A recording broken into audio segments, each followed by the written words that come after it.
Jakarta, bisakah kalian menebak sosok siapakah ini?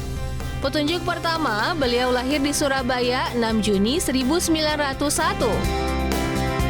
Petunjuk kedua, sosok ini mendapat penghargaan Bintang Kehormatan Filipina dan penghargaan Perdamaian Lenin.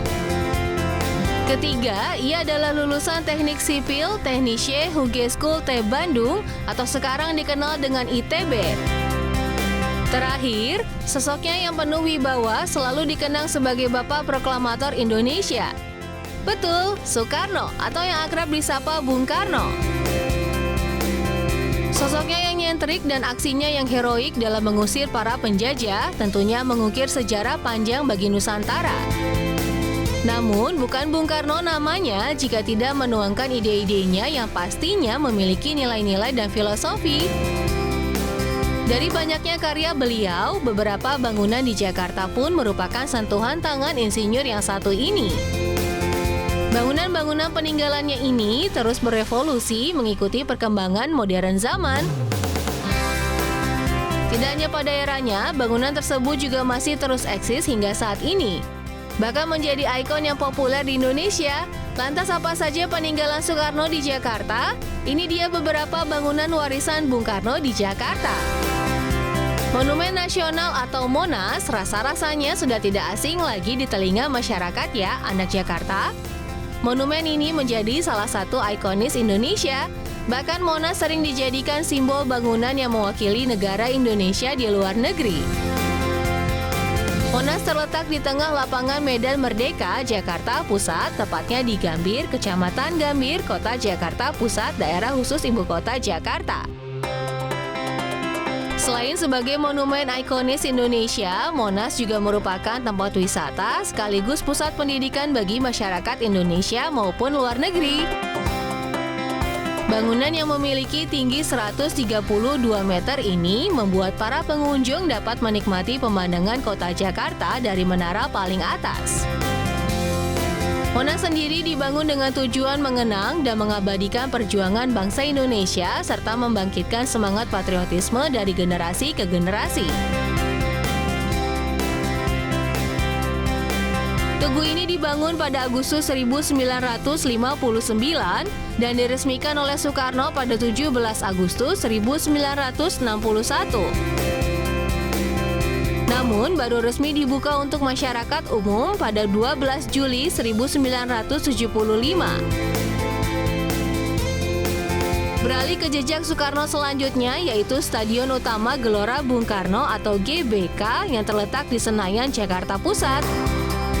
Tak hanya digunakan sebagai tempat latihan sepak bola, Stadion GBK merupakan kandang andalan tim nasional Indonesia kala menjadi tuan rumah dan berlaga dengan negara-negara dunia. GBK dibangun pada 8 Februari 1960 saat masa pemerintahan Presiden pertama Republik Indonesia Soekarno. Pembangunan GBK dilakukan setelah Indonesia terpilih sebagai tuan rumah Asian Games keempat, yaitu pada tahun 1958. Terpilihnya Indonesia menjadi tuan rumah Asian Games kala itu, menurut Soekarno, menjadi kesempatan untuk menunjukkan betapa hebatnya Indonesia di mata dunia. Untuk itu, Soekarno memberi mandat kepada Menteri Muda Penerangan Raden Maladi pada Juli 1959 untuk membangun sport venues atau tempat olahraga, perkampungan atlet, hotel Indonesia, jalan baru dari Grogol ke arah Cawang, siaran televisi dan sarana prasarana lainnya. Dibangun pada 8 Februari 1960 dan diresmikan pada 21 Juli 1962 oleh Soekarno. Stadion utama GBK memiliki arsitektur temu gelang yang menurut Bung Karno, desain atap dengan model ini dipilih agar membuat penonton terhindar dari teriknya sinar matahari dan memukau siapa saja yang melihatnya. Anak Jakarta, for your information, pada tahun 2020, Stadion GBK Senayan terpilih menjadi stadion terfavorit di Asia Tenggara, versi Federasi Sepak Bola Asia atau AFC.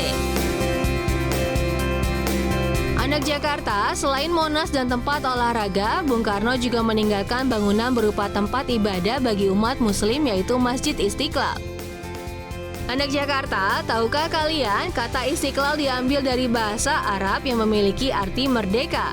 Oleh karena itu, kata tersebut dipilih sebagai rasa syukur sekaligus simbol kemerdekaan.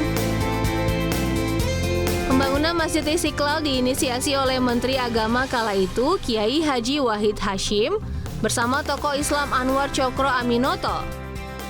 Setelah memiliki konsep yang matang, ide pembangunan Masjid Istiqlal akhirnya diajukan kepada Presiden Soekarno.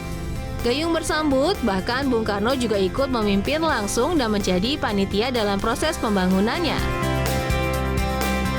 Sama seperti Monas, penentuan desain Masjid Istiqlal juga dilakukan melalui sebuah sayembara, dan untuk kedua kali Fredrik Silaban pun keluar menjadi juara. Pada tahun 1961, pembangunan Masjid Istiqlal pun mulai berjalan, namun sayang pembangunan masjid seluas 9,32 hektare ini berjalan cukup lambat. Bahkan hingga pengunjung masa kepemimpinan Bung Karno pada 1967, proses pembangunan Masjid Istiqlal belum juga rampung. Lamanya pembangunan masjid dikarenakan adanya gejolak politik hingga krisis ekonomi pada masa itu. Masjid Istiqlal akhirnya selesai dibangun pada masa pemerintahan Soeharto dan diresmikan pada 1978. Sejak saat itu, Masjid Istiqlal terus digunakan oleh umat Islam untuk beribadah dan semakin rapi hingga saat ini setelah mengalami renovasi besar-besaran demi kenyamanan umat.